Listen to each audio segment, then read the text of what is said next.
민족의 대명절 추석이 시작이 됩니다. 이미 시작되었죠. 어김없이 고향으로 기나긴 행렬을 비추면서 뉴스는 아마 이렇게 말할 겁니다. 몸은 고되지만 마음만은 설렙니다. 분명 추석은 이 흩어졌던 가족들이 한자리에 모여서 서로 안부를 묻고 정을 나누는 아주 소중하고 귀한 시간입니다. 하지만 우리는 명절의 또 다른 얼굴을 익히 알고 있습니다. 기대와 설렘 이면에 자리한 긴장과 갈등의 모습이죠. 과도한 가사 노동에 지친 주부들의 스트레스, 그리고 소통이 되지 않는 세대 간의 불편한 관계, 요거는 제가 한 번 더 언급하고 가겠습니다. 여러분들, 우리 어르신들 입을 닫으시고 지갑을 여시길 바랍니다. 명절에 그걸 하셔야 돼요. 청년들이 받아야 하는 취업과 결혼에 대한 압박, 그런 얘기 하지 마세요. 너 결혼은 언제 할래? 너 취업은 어떻게 되니? 그런 얘기 하실 거면 돈 주고 얘기하세요. 성적과 진학 문제로 비교당해야 하는 학생들의 상처 등등으로, 여러분, 기쁨으로 모인 자리는 순식간에 원망의 자리로, 긴장의 자리로 바뀌게 됩니다. 그나마 우리 믿는 사람들은 술을 좀 덜 하니까, 술 하는 거 알고 있어요. 하지만 덜 하니까 이런 일들이 일어날 확률이 조금 적긴 하지만, 여러분, 이 술이 들어가다 보면 그냥 마음에 없는 소리들을 내뱉을 때도 있고 실제로 마음에 있는 소리를 내뱉을 때도 있어요. 여러분, 이 명절은요, 기쁨과 설렘의 자리이기도 하지만 동시에 긴장과 원망의 자리가 될 수도 있습니다. 그러나 이 모든 갈등의 원인은 명절이라는 시간 자체에 있는 것이 아니죠. 그 시간을 채우는 우리의 말과 우리의 마음에 있는 것입니다. 그렇게 역설적으로 명절은요, 우리 그리스도인들에게 더 없는 귀회의 시간이 될 수가 있습니다. 세상의 방식대로 갈등을 키워나가는 자리가 아니라 하나님의 사랑을 실천하고 화평을 만들어내는 피스메이커로 우리 그리스도인들이 신앙의 본을 볼 수 있는 기회가 바로 우리에게 주어진 이 연휴라는 시간임을 믿으시기를 주의 이름으로 간절히 축원합니다. 갈등의 주범이 아니라 해결자로, 상처를 주는 사람이 아니라 상처 입은 마음을 위로하는 은혜의 통로, 축복의 통로로 쓰임받는 우리 대화교회 교우들이 다 되시기를 주의 이름으로 간절히 축원합니다. 여러분, 명절의 갈등은 환경이나 상황 때문에 일어나는 것이 아니라고 말씀드렸습니다. 본질적으로 우리의 마음과 입에서 비롯되는 것이에요. 여러분, 우리의 마음과 우리의 입이 잘못되어져 있으니 여러분, 명절이라는 시간, 어쩔 수 없이 대면해야 되는 그 시간에 문제가 터져 나오는 거예요. 명절 아니면 안 보면 그만입니다. 내 입과 내 마음이 잘못됐다 할지라도 안 보면 그만인 것이에요. 그런데 이것은 안 볼 수가 없는 시간이잖아요. 그렇기에 여러분, 해결의 실마리를 어디서 찾아야 됩니까? 명절을 없앨 수는 없으니 우리 안에서 그 해결책을 찾아야만 하는 것입니다. 사도 요한은 그 궁극적인 해답을 하나님의 본성에서 찾을 것을 권면하고 있는 것이에요. 우리 7절과 8절의 말씀 다시 한번 읽어볼까요? 우리 7절과 8절 말씀 함께 읽겠습니다. 시작. 사랑하는 자들아, 우리가 서로 사랑하자. 사랑은 하나님께 속한 것이니 사랑하는 자마다 하나님으로부터 나서 하나님을 알고 사랑하지 아니하는 자는 하나님을 알지 못하나니 이는 하나님은 사랑이심이라. 아멘. 여러분, 오늘 성경은 뭐라고 말하고 있습니까? 하나님은 사랑 그 자체라는 것입니다. 사랑은 하나님의 그분, 하나님 그분 존재 자체를 설명하는 핵심입니다. 하나님이 누구십니까? 라고 묻는다면 하나님은 사랑이십니다. 따라서 우리가 하나님의 자녀라면 우리는 우리 안에 그분의 속성인 사랑이 거하는 것은 당연한 것입니다. 바로 이 사랑의 마음을 우리가 품을 때 우리가 머무는 곳마다 갈등이 해결되고 하나님의 평안과 하나님의 위로가 임하게 될 줄로 믿습니다. 다양한 사람들이 모이는 명절은 우리의 신앙이 시험대에 오르는 때와 같은 것입니다. 여러분, 오늘 말씀을 들었으니 여러분 정말 마음 단단히 먹고 가십시오. 여러분, 명절은요, 우리의 신앙이 시험대에 오르는 것입니다. 마귀는 이때를 놓치지 않고요, 우리의 마음을 흔듭니다. 우리의 마음을 날카롭게 만듭니다. 우리의 마음을 예민하게 만듭니다. 그래서 사랑 없는 말을 내뱉게 하는 것이죠. 그러나 우리 안에 계신 성령께서는 하나님의 사랑으로 이 모든 시험을 넉넉히 이기게 하시는 힘이 되어 주실 줄로 믿습니다. 그러니 오늘 이 자리에 모이신 여러분들을 성령의 이름으로 축복합니다. 여러분, 세상 속에 나아가서 명절 안에서 여러분들 그 시간을 보내며 사람들을 마주할 때 여러분 마귀에게 휘둘리는 인생이 아니라 성령님이 주시는 힘으로 살아가시기를 주의 이름으로 간절히 축복합니다. 그렇다면 우리가 품어야 할 사랑은 구체적으로 어떤 모습일까요? 그것은 내 의지나 내 노력으로 만들어지는 감정이 아니라는 것이에요. 오늘 19절의 말씀을 보면 그 사랑의 동력과 근원이 어디에서 나와 있는지를 우리에게 분명히 밝혀주고 있습니다. 여러분 19절의 말씀 한번 같이 읽어보겠습니다. 시작. 우리가 사랑함은 그가 먼저 우리를 사랑하셨음이라. 아멘. 여러분, 이것은 무엇을 말하고 있는 것입니까? 우리가 누군가를 사랑할 수 있는 힘은 우리 자신이 사랑받은 존재라는 사실에서, 그 사실을 깨닫는 것에서 출발한다라는 것입니다. 우리 그리스도인들은 세상이, 심지어 부모님조차도 줄 수 없는 완전하고 무조건적인 사랑을 받은 사람들입니다. 사랑하는 우리 대화교회 교회 여러분, 여러분들은 하나님의 완전하신 사랑, 하나님의 정말로 유일무이하신 사랑의 존재임을 믿으시기를 주의 이름으로 간절히 축원합니다.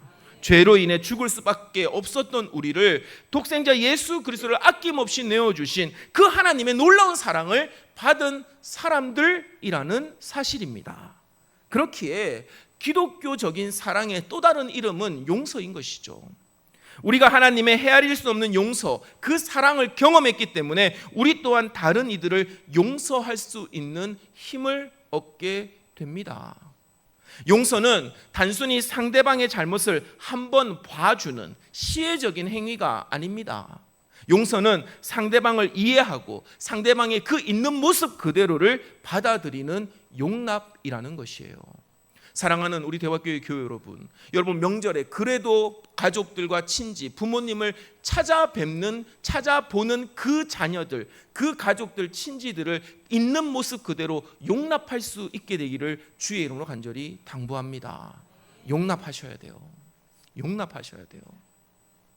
나를 위해 기꺼이 희생하신 그리스도의 마음으로 나와 함께 마주하는 그들을 긍휼히 여기고 사랑하고 그들의 좀 부족한 모습, 허물까지도 끌어안는 것입니다.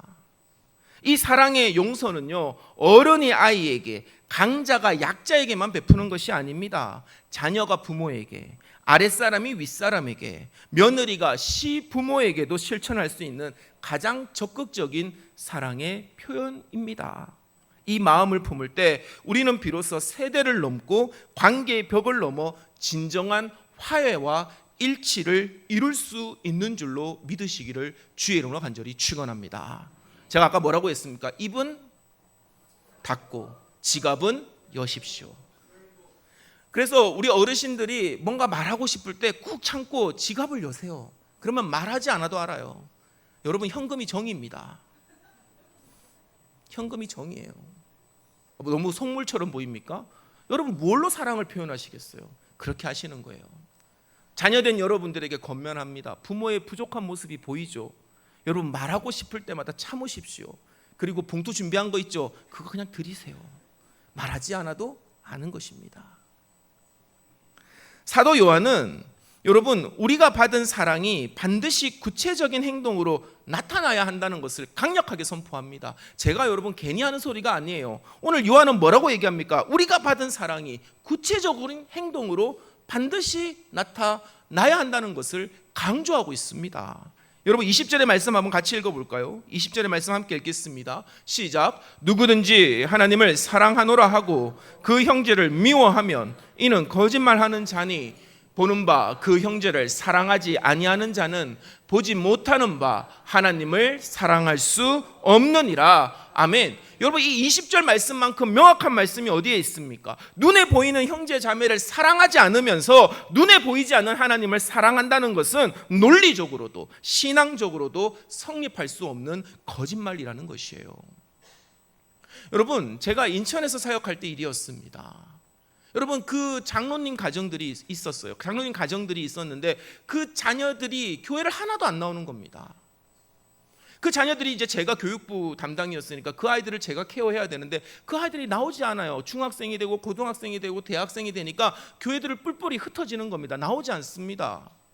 나중에 그 친구들을 하나하나 신방하면서 물어봤는데 그들의 공통적인 대답이 뭔지 아십니까? 우리 아버지는 교회에서만 자랍니다. 우리 엄마는 교회에서만 그렇게 사랑스럽습니다. 여러분, 이게 뭡니까? 눈에 보이는 내 가족들, 내 형제 자매들을 아끼지 않으면서 하나님을 사랑한다? 여러분, 그것은 거짓말이라는 것이에요.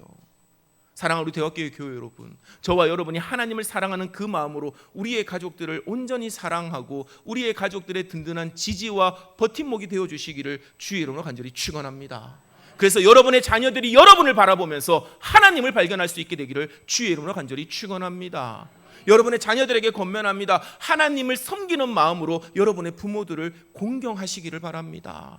하나님을 찬양한다고 하면서 자기의 부모들을 내팽겨친다? 여러분, 그것만큼 위선적이고 교만하고 가식적인 모습이 없는 것이에요.